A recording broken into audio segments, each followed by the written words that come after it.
सभी मसीही भाई बहनों को यीशु के नाम में शालोम। Praise the Lord. जय मसीह मिनिस्ट्री और प्रभु यीशु मसीह में आपका भाई जेम्स आप सभी का इस बाइबल अध्ययन कार्यक्रम में एक बार फिर से बहुत बहुत स्वागत और परमेश्वर का धन्यवाद करते हैं। मेरे प्यारे भाई बहनों, हम अध्ययन कर रहे हैं उत्पत्ति की पुस्तक का और एक छोटी सी प्रार्थना के साथ आज के अध्ययन को हम शुरू करेंगे। हालेलुया। धन्यवाद पिता परमेश्वर, धन्यवाद करते हैं आपके अद्भुत रीति वाले प्रेम के लिए जो आपने अपने इकलौते पुत्र को देकर हम सभी पर प्रकट किया। धन्यवाद करते हैं महान पिता परमेश्वर आपके अनुग्रह के लिए, आपके महान प्रेम के लिए, आपकी तमाम आशीषों के लिए। धन्यवाद करते हैं इस बाइबल स्टडी प्रोग्राम के लिए जिससे हम आत्मिक रूप से आशीषित हो रहे हैं। होने दे महान पिता परमेश्वर आज के अध्ययन में पवित्र आत्मा हमारी अगुवाई करे, सहायता करे, मदद करे। सभी जो भेद की बातें हैं, सत्य बातें हैं, वो हमें सिखाए ताकि हम आपके ग्रहण योग्य बनने पाए। पिता परमेश्वर सारी व्यवस्थाओं को रिकॉर्डिंग किए जाने को, वचन को समझने और समझाए जाने को, हर एक बात को पिता हम आपके धर्ममय और जोरावर हाथों में सौंपते हैं। आप हमारी मदद और अगुवाई कीजिए। सारा आदर देते हैं, सारी महिमा देते हैं और इस प्रार्थना विनती निवेदन को यीशु के सामर्थ्य और मीठे नाम में मांगते हैं, आमीन। एक बार फिर से आप सभी का स्वागत है। हम अध्ययन कर रहे हैं उत्पत्ति की पुस्तक का और अब समय है कि हम उसके 43वें अध्याय पहले वचन से आगे का अध्ययन करें। यहाँ पहले वचन से लेके 14वें वचन तक जब हम पढ़ते हैं तो यहाँ पर हम देखते हैं कि याकूब ने बिन्यामीन को ले जाने के लिए मना कर दिया था और कुछ समय बीतने के बाद जो अकाल है वो और भी ज्यादा प्रबल हो गया और जो भी भोजन वस्तु या अन्य जो याकूब के बेटे थे मिस्र से लाए थे वो खत्म होने पर था। और वहां पर याकूब फिर उनसे कहते हैं कि भाई तुम जाओ और वहां से कुछ भोजन वस्तु ले आओ। तब यहूदा जो याकूब के बेटे हैं उनसे कहते हैं कि यह संभव नहीं है क्योंकि उस व्यक्ति ने हमसे कहा था यदि तुम्हारा छोटा भाई तुम्हारे साथ नहीं आएगा तो इसका मतलब तुम दोषी ठहराए जाओगे और तुम जासूस माने जाओगे, तो हम बिना बिन्यामीन को ले जाए तो जा ही नहीं सकते हैं। तो ये सारे जद्दोजहद हम पहले वचन से लेकर 14वें वचन तक देखते हैं कि याकूब बिल्कुल भी नहीं चाहते हैं कि वो बिन्यामीन को उनके साथ भेजे क्योंकि वो बहुत ही डर रहे थे।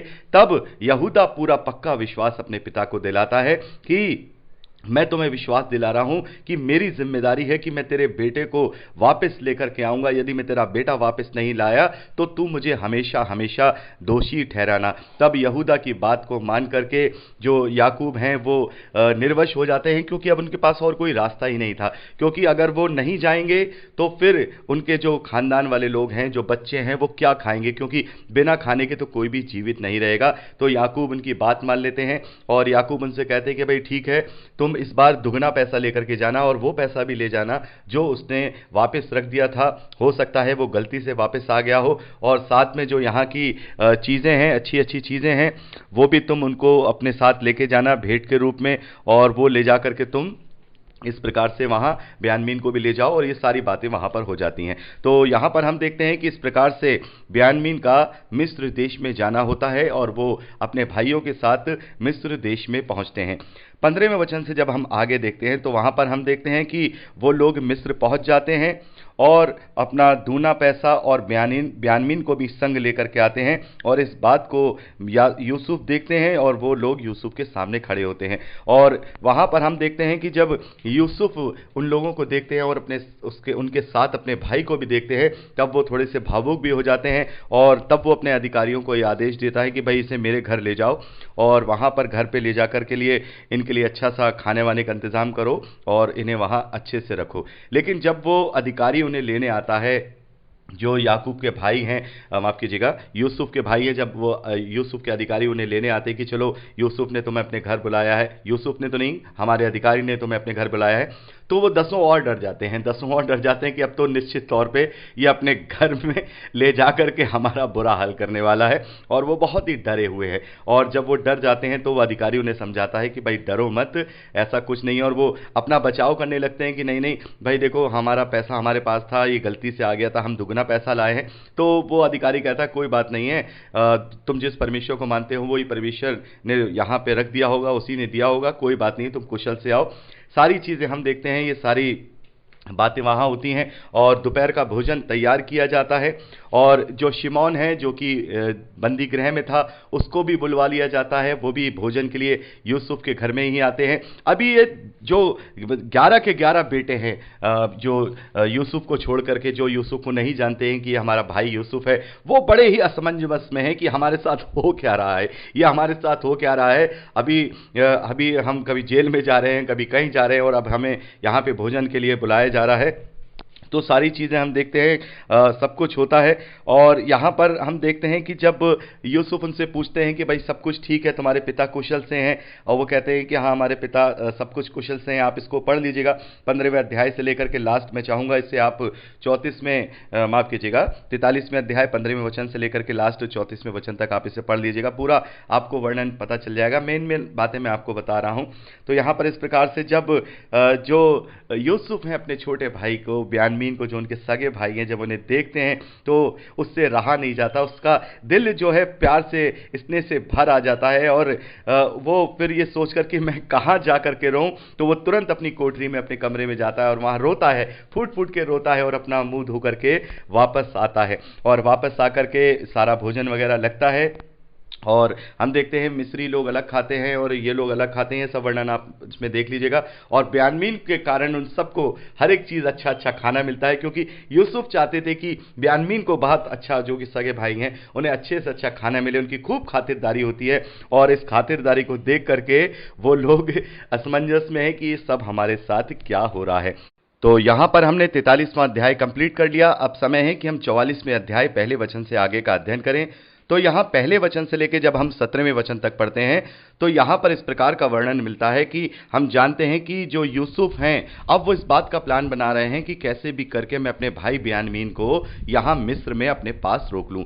तो वो अब एक ऐसा प्लान बनाते हैं कि वो अपने अधिकारियों से कहते हैं कि भाई ये जो मनुष्य हैं, इनके जितने भी बोरे हैं, इन्हें अच्छे से जितना समा सकता है उसमें अनाज भर दो, और उनका पैसा भी उनके थैलों में, उनके बोरों में रख दो, और जो सबसे छोटा वाला है उसके बोरों में मेरा ये चांदी का कटोरा भी रख दो। तो यहां पर यूसुफ का ये प्लान था कि ये जब यहां से जाने लगे तो मैं अपने लोगों को भेज करके इनकी तलाशी लूं, और मैं फिर बिन्यामीन को दोषी ठहरा करके अपने पास रोक लूं। तो यहां पर हम देखते हैं कि इस प्रकार से वो सारे अधिकारी करते हैं, और सुबह होती है और वो लोग विदा कर दिए जाते हैं। तब यूसुफ अपने अधिकारियों से कहते हैं कि जाओ उनका पीछा करो और उनसे कहो कि तुम लोगों ने हमारे घर से कुछ मतलब वस्तु ले ली है, और वो जाकर के उनके साथ ऐसा ही करते हैं। और जब वो वहाँ आते हैं तो उनसे कहते हैं कि भाई तुम यहाँ आए हो, तुम अपने बोरों को चेक कराओ, तुम्हारे बोरों में कुछ ना कुछ ऐसा सामान है जो हमारे मालिक के घर से तुम लाए हो। तो वो लोग कहते हैं कि नहीं, हमारे बोरों में कोई भी ऐसा सामान नहीं है। तो जब उनकी तलाशी ली जाती है तो जैसा कि यूसुफ ने ही ये कार्य कराया था, बिन्यामीन के बोरे में से वो कटोरा निकलता है। मेरे प्यारे बहनों, इस बात को देख करके कि बिन्यामीन के बोरे में से कटोरा निकलता है, यहूदा के होश उड़ जाते हैं, क्योंकि यहूदा जो याकूब का बेटा है, उसने अपने पिता के साथ वादा किया था कि मैं तेरे बेटे को ले जा रहा हूं और मैं सकुशल इसे वापस लेकर आऊंगा, यदि मैं इसे वापस नहीं लाया तो उसका दोष मुझ पर दिया जाए। अब वो जो 10 के 10 थे वो बिल्कुल परेशान हो गए कि अब ये क्या हुआ हमारे साथ, ये क्या हुआ। अब तो हम अच्छे खासे जा रहे थे और ये बिन्यामीन के बोरे में से ये चांदी का कटोरा कहां से निकल आया। ये सारी बातें वहां हुई, और यहूदा और वो सब उन्हें अच्छे से, उसे जो यूसुफ उन्हें समझाने लगे कि ऐसा नहीं है और वो नहीं है। तब जाकर के 18वें वचन से लेकर जब हम आगे पढ़ते हैं 34वें वचन तक, तब हम देखते हैं यहूदा जो हैं सारी बात यूसुफ को समझाते हैं।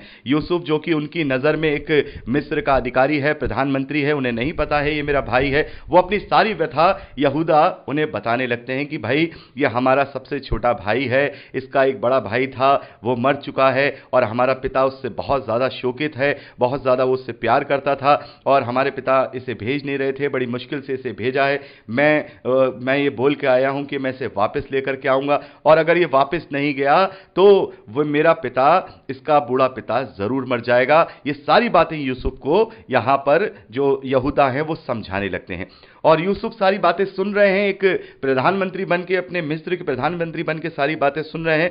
तो यहां पर लास्ट में जो यहूदा हैं वो यूसुफ से कहते हैं कि भाई इसलिए अब तेरा दास इस लड़के के बदले में अपने प्रभु का दास होकर रहने की आज्ञा पाए, और ये लड़का अपने भाइयों के संग जाने दिया जाए, क्योंकि लड़के के बिना संग रहे मैं कैसे अपने पिता के पास जा सकूंगा। ऐसा ना हो कि मेरा पिता पर जो दुख पड़ेगा वह मुझे देखना पड़े। यानी कि यहाँ यहूदा कहते हैं कि भाई इन्हें तू जाने दे, मुझे तू यहाँ रोक ले, मैं यहाँ तेरे साथ रुकूंगा, मुझे जो भी सजा देनी है मुझे दे दे, लेकिन बिन्यामीन को जाने दे, क्योंकि अगर बिन्यामीन नहीं गया तो मेरा पिता इस दुख को सहन नहीं कर पाएगा, वो अवश्य मर जाएगा। और इस बात को यूसुफ जानता था, क्योंकि वो यूसुफ का भी पिता था, और वो याकूब यूसुफ से भी बहुत प्रेम करते थे, उनके लिए रंग बिरंगा अंगरखा उन्होंने बनवाया था। ये सारी चीजें हम देखते हैं कि यूसुफ सुन रहे हैं, और अंदर ही अंदर अभी हमने देखा 2 बार वो रोए हैं, 2 बार व्यथा पे रोए हैं, बिन्यामीन को देख करके वो रोए हैं, अंदर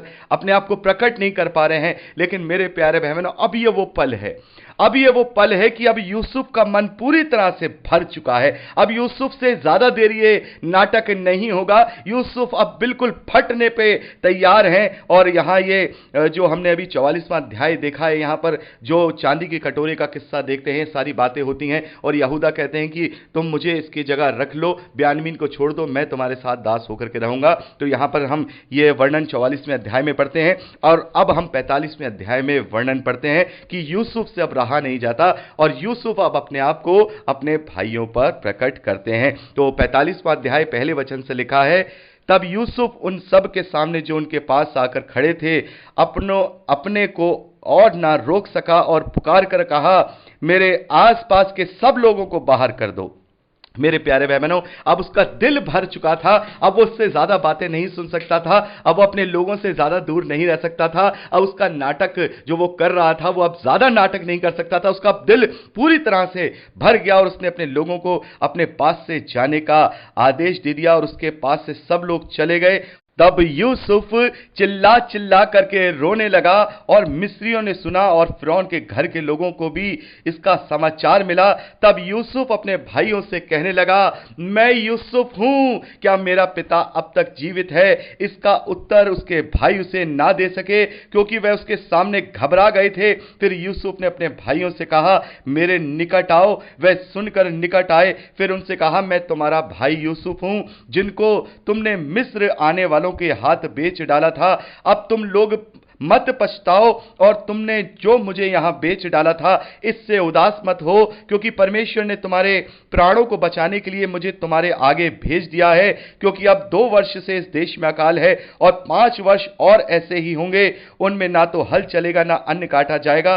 इसलिए परमेश्वर ने मुझे तुम्हारे आगे इसलिए भेजा कि तुम पृथ्वी पर जीवित रहो, तुम्हारे प्राणों के बचने से तुम्हारा वंश बढ़े। इस रीति से अब मुझको यहां पर भेजने वाले तुम नहीं, वरन परमेश्वर ठहरा, और उसी ने मुझे फिरौन का पिता सा और उसके सारे घर के स्वामी और सारे मिस्र देश का प्रभु ठहरा दिया। तो मेरे प्यारे बहनों, यहां पर हम देखते हैं कि यूसुफ से अब नहीं रहा गया, और यूसुफ ने अपने भाइयों पर खुद को प्रकट कर लिया। वो चिल्ला चिल्ला करके रोने लगा। उसके भाई उसकी इस बात से काफी घबरा गए, लेकिन यूसुफ ने उनसे कहा कि तुम इस बात के लिए परेशान मत हो, तुम इस बात के लिए घबराओ मत, ये तुमने नहीं किया बल्कि ये परमेश्वर ने किया है। परमेश्वर की सारी ये योजना थी। तो मेरे प्यारे भाई बहनों, इस प्रकार से हम यूसुफ के पूरे वर्णन को देखते हैं कि कैसे यूसुफ मिस्र गया, मिस्र वहां पर कैसे बंदी गृह में गया, और कैसे वो प्रधानमंत्री बना, और कैसे उसके 10 भाई वहां आए, और कैसे बिन्यामीन उसका सगा भाई भी वहां पर आ गया है। और इस प्रकार से यूसुफ ने पूरी रीति से खुद को जो अपने भाई थे उन पर प्रकट कर लिया। तो मेरे प्यारे भाई बहनों, यहां पर हमने एक हिस्से का यहां पर वर्णन कर लिया है, और मैं चाहूंगा कि आप इस 45वें अध्याय को अपने आप से पढ़ लीजिएगा। मैं इसे पूरा वर्णन नहीं कर रहा हूं, और आशा करता हूं कि आप में से ज्यादातर भाई बहनों ने इसे पहले ही पढ़ रखा होगा। तो केवल मैं आपको यहां मेन बात बता रहा हूं। इस 45वें अध्याय में यूसुफ अपने आप को स्वयं को अपने भाइयों पर प्रकट करते हैं। बहुत ही भावनात्मक उस वक्त ये पल रहा होगा, आप इसको रीड कर लीजिएगा।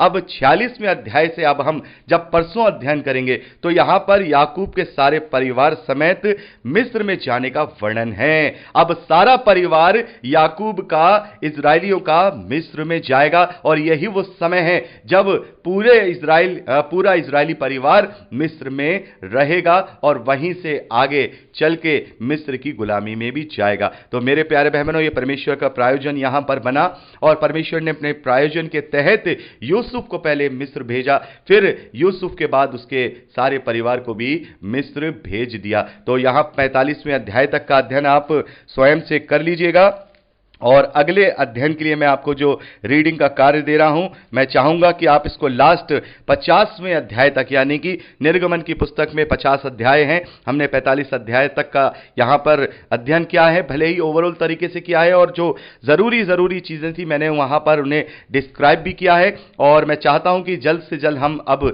निर्गमन की पुस्तक में जाएं। तो अभी हम इस हफ्ते में पूरी कोशिश करेंगे कि उत्पत्ति की पुस्तक को हम पूरा कंप्लीट कर लें। तो आप 45वें अध्याय से लेकर के इसे 48वें अध्याय तक तो पढ़ ही लीजिएगा। मैं पूरी कोशिश करूंगा कि मैं 50वें अध्याय तक भी इसको कंप्लीट कर दूं परसों। तो मेरे प्यारे बहनों, आज के लिए इतना ही।